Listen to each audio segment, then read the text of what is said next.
Cerpen Kadok, Ayam dan Raja mengisahkan tentang perjuangan cucu Kadok iaitu Hakim untuk mengambil alih tanah milik arwah datuknya yang telah diambil oleh Raja. Hakim yang mempunyai ijazah kolej meminta rakannya Azam, seorang graduan undang-undang, untuk memfailkan tuntutan mahkamah terhadap tuntutan tanah seluas 4 hektar. Melalui alasan Azam, dia dapat memujuk mahkamah bahawa Kadok dengan rela hati memberi ayam Kunani kepada Raja. Selepas itu, Hakim akan menandatangani kontrak untuk ayam baka dengan syarikat besar yang telah membuka cawangan di Malaysia. Rangkaian Perkhidmatan Pertanian atau singkatannya Raja.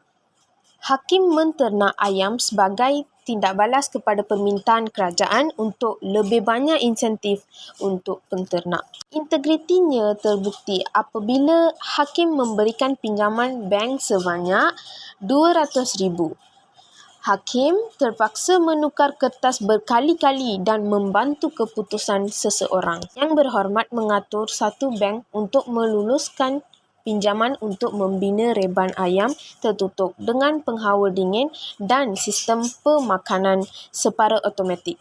Selepas mendapat kelulusan bank, satu kontrak telah ditandatangani antara Hakim dan Raja dan projek ternakan ayam dimulakan. Setahun dalam perniagaan ayam-ayam, konflik bermula.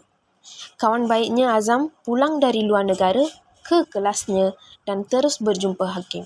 Hakim memberitahu kami tentang masalah yang dialaminya semasa menjalankan perniagaan ayam itik. Maknanya ada rungutan penduduk kampung tentang lorinya yang semakin rosak jalan raya di kampung itu. Hakim juga menunjukkan kepada Azam penyata jualan ayam bernilai RM85,000 daripada koperasinya dan menjelaskan bahawa hidupnya dibelenggu hutang. Bagaimanapun, dia hanya menerima RM13,000 kerana selebihnya digunakan untuk membayar balik hutang Raja kepada syarikat itu. Jumlah yang diterima terpaksa digunakan untuk membayar pelbagai perbelanjaan seperti bil elektrik, bil air dan pinjaman bank. Hakim melahirkan rasa kesal kerana memilih lembu kontrak.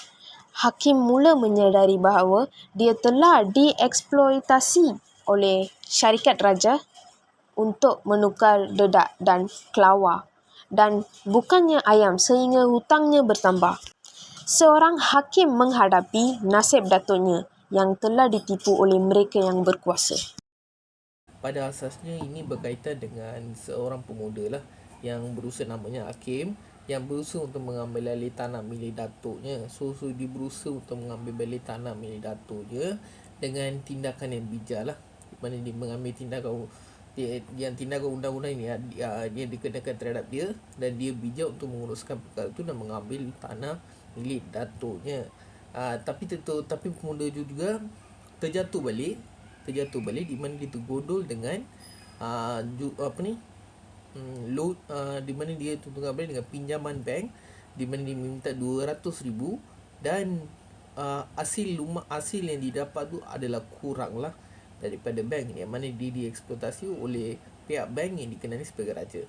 Dan selain video ni juga memberi kesan kepada diri saya atau kumpulan saya dari aspek kesungguhan Hakim untuk mendapatkan kembali tanah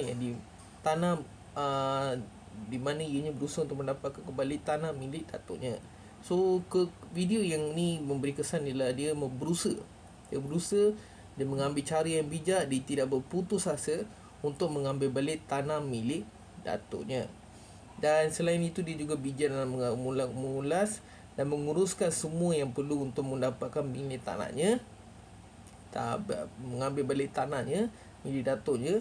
Dan juga dia seorang yang bertanggungjawab dan tidak berputus asa kerana dia mengambil alih tugasnya sebagai seorang cucu.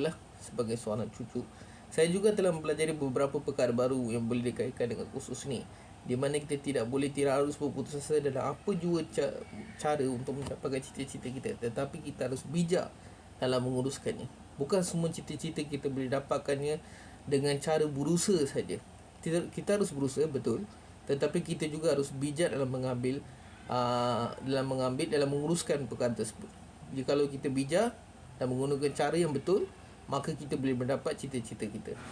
Saya juga telah mempelajari beberapa perkara baru yang boleh dikaitkan dengan kursus ni, di mana kita harus berani untuk menentang kuasa-kuasa besar. Sebab kadang-kadang dalam cerita ni kita boleh dengar raja tu telah mengeksploitasikan dengan menggunakan undang-undang. Dan cara hakim nanti hanya seorang saja yang tidak mempunyai kuasa-kuasa yang besar telah bijak menguruskan dan mendapatkan kembali tanah milik Datuk. Hai, nama saya Laishani. Video ini memberi inspirasi bagaimana hakim tidak mendapat putus asa untuk mendapatkan hak datuknya. Ia benar-benar menyentuh hati saya dan juga kisah bagaimana hakim menunjukkan keberanian menentang kuasa besar dan tidak berputus asa, kemerdekaan dan mengambil kembali haknya. Nama saya Jaysri.